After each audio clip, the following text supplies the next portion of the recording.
Hello, and welcome to another great read aloud with me, Mary Harelkin Bishop. Today, I am going to read from Tunnels of Time, the very first chapter, but I am reading from the revised, newly edited edition, which will come out in the fall of 2020, which is only a few months from now. What the biggest difference you will notice with Tunnels of Time is that it has shorter chapters, which makes it easier reading. And it also, the very beginning of the story starts closer to the time Andrea goes back into the tunnels. So just a quick recap for those of you who haven't read the story. Tunnels of Time is a time travel adventure about a character named Andrea Talbot, who is 13 years old. And at the beginning of the story, she is in Moose Jaw with her parents to go to a family wedding. She is missing an awesome bike trip with her class in the mountains in Kananaskis. And so she has a bit of a chip on her shoulder, which means she has an attitude. And at this family wedding, they're actually at the rehearsal banquet dinner, which takes place the night before the wedding happens. Andrea hits her head on a mirror and goes back in time to the 1920s, where she meets Al Capone and some tunnel runners and gets to witness Moose Jaw in its heyday in the 1920s. So it's a historical fiction based on the fact that Al Capone really was in Moose Jaw. So I'm going to read to you the newly revised Tunnels of Time. You'll notice I don't even have a book yet. I just have my manuscript, my paper copy, and I'll read this and hope that you enjoy it.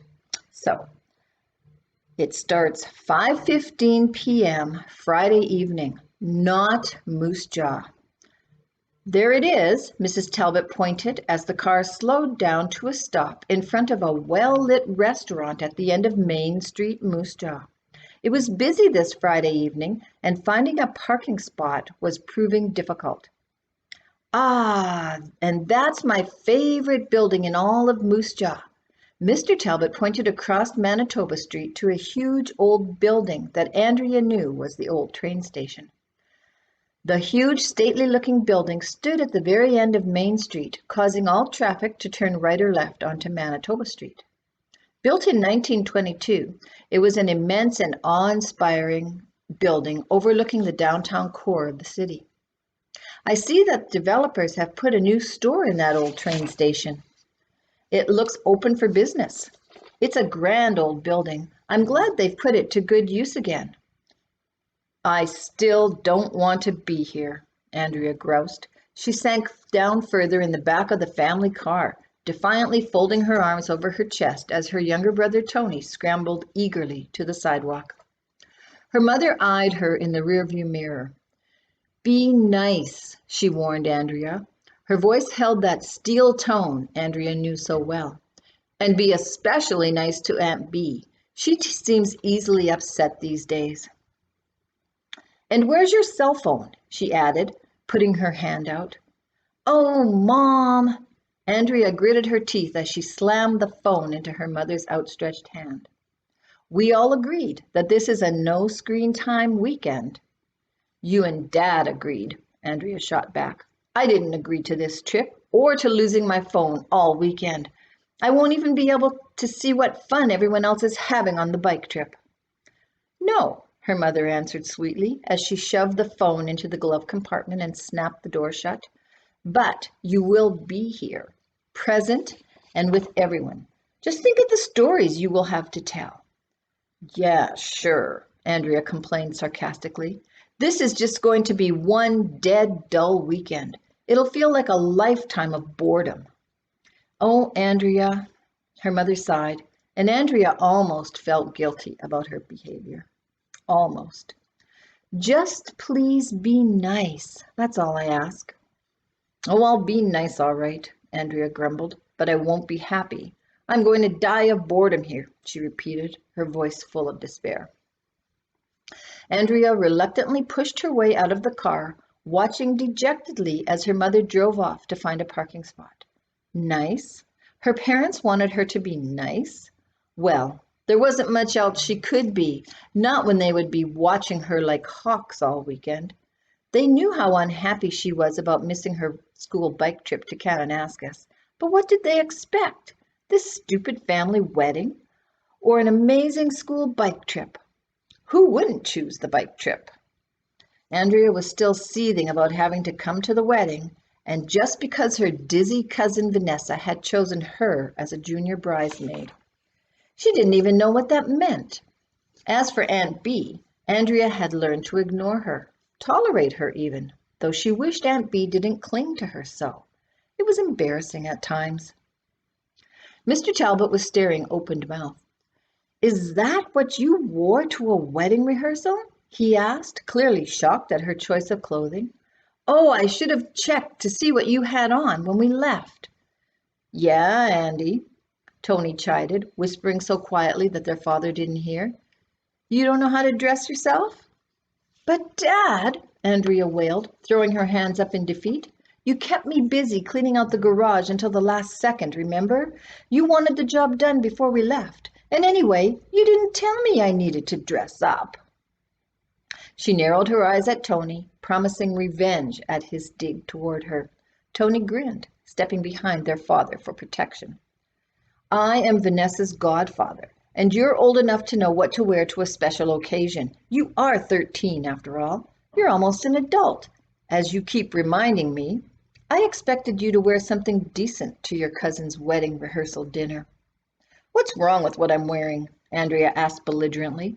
She looked down at her tattered old bib overalls and ancient, misshapen, grayish t-shirt, including her oldest and most dilapidated pair of runners. "I look fine," she groused, but she knew it wasn't true. In a fit of rebellion at having to miss the bike trip, she had unearthed the offending clothes from the bottom of her closet only this morning. She had deliberately worn the outfit to get even with someone, and now she wasn't even sure who that someone was. Oh well, Andrea sighed to herself. What was done was done. She couldn't change now. Everything else she owned was either at home, safe in her closet, or stuffed into her suitcase in the car. "Oh, never mind," her father sighed wearily. "At least you're here, and you're not sulking anymore." It was on the tip of Andrea's tongue, a rude retort about the fact that she never sulked. But she stopped herself just in time and let the moment pass. A war of words with her father would be a great stress reliever for her, but probably not for her father. She shut her mouth and resolutely followed her brother into the quaint restaurant, the Four-Star Cafe, which was situated on Main Street, just half a block north of the train station her father admired so much. The wedding party had reserved the basement banquet room for dinner that night. The restaurant was a landmark, a heritage building that had been built when Moose Jaw was growing and thriving in the early 1900s. It had been refurbished over the years. With its high ceilings of embossed tin and its high-backed wooden benches, it made Andrea feel as if she'd stepped back in time. Mr. Saunders, the owner, escorted them to the narrow, steep stairs at the back of the restaurant. Andrea could hear music and laughter as they descended the stairs. She firmly put the bike trip out of her mind and pasted a smile on her face. Moose Jaw would be boring, she knew. Nothing could compare to the excitement and exhilaration of biking in the mountains. But she was stuck here for the long weekend and knew that she had better make the best of it. She envied her friends, though. Boy, would they ever have a lot to tell her when they got back. There were greetings and hugs galore as cousins, sisters, uncles, grandparents, and friends were reunited. Andrea was drawn into the midst of it. Everyone had a comment about her, either on her choice of dress. Aunt Frida said, "Doesn't your mother know how to dress you?" Or about her being a junior bridesmaid. Cousin Tom declared, "A little too clumsy, aren't you, Octopus Andy? You'll end up tripping over your dress or falling off your high heels. And with that short haircut, you hardly even look like a girl." Andrea felt her insides grow cold. Cousin Tom had just voiced her worst fears. Even he seemed to know that she wouldn't do a good job. Why hadn't Vanessa chosen someone else? At 13, Andrea felt pretty mature, but she was very small for her age. She looked more like a 10-year-old boy than a 13-year-old girl, and she was just as flat-chested, much to her dismay. It didn't help matters that her two best friends had started to develop in grade 6 and were now fully blossomed in the bosom department. My princess, a junior bridesmaid! Grandma Talbot cooed in Andrea's ear as she planted a loud, smacking kiss on her cheek. Imagine that! Tony sidled up to Andrea and whispered at her elbow. Here comes Aunt Bee. She'll be flapping all over you in a minute. Buzz, buzz. He moved his arms minutely so that his parents wouldn't see, mimicking Aunt Bee's approach. Andrea swatted at Tony's arms and he jumped away. She's really not that bad, Andrea defended. Just different, that's all. Aunt Bee swooped down on Andrea like a giant bumblebee to nectar, enveloping her in a big hug. Andrea, Talbot, darling! She fairly screamed. Her pure white hair was piled high on her head. Thick glasses balanced on her nose, allowing striking blue eyes to peek out over the tops of the frames. Andrea found herself engulfed in clouds of brightly colored material. Hello, Aunt Bee, she greeted, allowing herself to be hugged. She glanced up into Aunt Bee's beaming face. For a woman in her 80s, her skin was very clear, with few wrinkles. Her blue eyes crinkled and sparkled at Andrea, reminding her that her own were dull brown, the color of dishwater. Why couldn't she at least have been given the family trait of striking blue eyes like most everyone else in her immediate family? Why, Aunt Bee must have been beautiful as a young woman, Andrea suddenly thought, and she wondered briefly what it would have been like growing up in Moose Jaw in the 1920s and the dirty 30s. It wouldn't have been easy, Andrea was sure. That thought made her feel a little more kindly toward Aunt Bee. She limply hugged Aunt Bee as Tony made gagging noises behind Bee's back. Aunt Bee might be over 80, but she was agile. As she released Andrea, she whirled around, long, thin arms snaking out to catch Tony by surprise. She pulled him into a bear hug, laughing merrily. I've got eyes in the back of my head, young man. You might remember that the next time you try making faces at me behind my back. Tony wriggled out of her grasp, but not before Aunt Bee had planted a noisy red kiss on his cheek. Anything new and exciting happened lately, Andrea Talbot? Bee suddenly inquired, turning her attention back to Andrea. She watched Andrea's face anxiously, as if searching for something. She is a strange old bird, Andrea thought, not for the first time. Why does she always ask me the same question in just that tone? Nothing's new, Aunt Bee, she replied in a resigned voice, except that I'm missing the most awesome bike trip of all time. She closed her mouth tightly to capture and hold those potent words from escaping her lips. Perhaps she really was growing up. Tony tugged on Aunt Bee's pale, thin arm. Why do you always call Andrea Talbot? He demanded. Almost all of us here are Talbots. Oh, well, Aunt Bee was suddenly flustered. She flapped her arms and wrung her hands until she looked like a giant insect trying to take flight. There's really no reason, really, Aunt Bee sputtered. I just like the sound of it. Andrea Talbot. She pronounced the name slowly, savoring the feel of it on her tongue. It has a nice ring to it. Well, I think it's dumb, Tony declared with childlike logic, and Andrea had to agree. It was an eccentric thing to do. She could not remember a time that Aunt Bee had ever called her just Andrea or even Andy. It was always Andrea Talbot, as if Andrea would forget her own last name or something.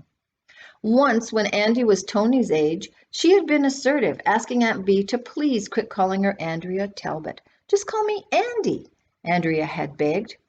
Oh, Aunt Bee had replied, quite upset by the idea. I could never do that. It would bring back too many memories. Memories? The young Andy had repeated. Aunt Bee had patted her on the head. Yes, darling, memories. Someday you may understand, Andrea Talbot, or perhaps you never will. It's hard to say. Aunt Bee had flapped away to join the other generation of Talbots that day, leaving Andy with many unanswered questions bouncing around in her head. The questions still hadn't been answered, and Aunt Bee was still calling Andrea by her two names. Some things never changed, Andy thought, with a sigh. She could see Tony and his favorite cousin Rick play wrestling in the corner, and she wished she could be as carefree as they were. Watch out for that armoire, boys, Andrea's mother warned. She had the awesome ability of being able to monitor everyone's actions at once. She has eyes in the back of her head, too, Tony groaned, just like Aunt Bee. Grandpa Talbot spotted Andrea and hurried over, wrapping her in a huge bear hug. "How's my girl?" he asked, his blue eyes twinkling brightly against leathery tan skin and crisp white hair. It was amazing how much he and Aunt Bee looked alike. They could have passed for twins, even though Grandpa was a few years older than his sister. Andrea sank into her grandfather's warm embrace, pressing her nose against his best black suit jacket. She smelled peppermint, as always. Some things never changed, such as the scent of her grandfather's clothes. "Oh, Grandpa," Andrea sighed, "I don't really want to be here." The words slipped out before she could catch them, and she felt guilty again. She didn't want to hurt Grandpa's feelings. "I know, honey." Grandpa hugged her closer. "Sometimes we have to let family come first. That's the way it is." "I guess." Andrea drew a little away from his warm embrace to look up into his kind eyes. "It isn't that I don't love my family. Well, most of them." She glanced from Aunt Bee, who was busy talking to Grandma Talbot, to Vanessa, and back again guiltily. Grandpa cleared his throat noisily, a sign that he was nervous and wanted to say something important. "About Bee, Andrea." "It's okay, Grandpa," Andrea interrupted. "I don't mind Aunt Bee. It's just that sometimes she seems too intense," Grandpa Talbot supplied when Andrea was silent, searching for the right word. "Yes, exactly. And I don't understand it. I don't understand her either." "She scares me sometimes, Grandpa," Andrea admitted. "It's almost as if she knows some secrets about me that I don't even know myself. But how could that be?" Andrea didn't worry about discussing such things with her grandfather. She knew that she could always be honest with him. For some unexplained reason, he too had taken a special shine to Andrea when she was just a baby. That bond was still strong. Grandpa patted Andrea's shoulder consolingly. "You don't need to be afraid of her, Andrea. She would never do anything to hurt you. In fact, quite the opposite. Maybe someday you'll understand." He was quiet for a moment, letting the thought sink in. "Perhaps Bee is, in a way, trying to live life through you. It happens sometimes." Grandpa seemed to be talking more to himself than to Andrea. He had a faraway look in his eyes as he stared off over Andrea's head in the direction of the armoire situated in the corner of the restaurant. "Grandpa?" Andrea questioned, alarm causing her voice to rise. "Are you all right?" And that is Chapter 1 of the newly revised Tunnels of Time. And as I say, I hope you'll watch for it in September, October 2020, and I hope that you will really enjoy it. And I hope you like the changes that were made, but do remember that the main storyline is still exactly the same. So keep reading, and I will talk to you again soon.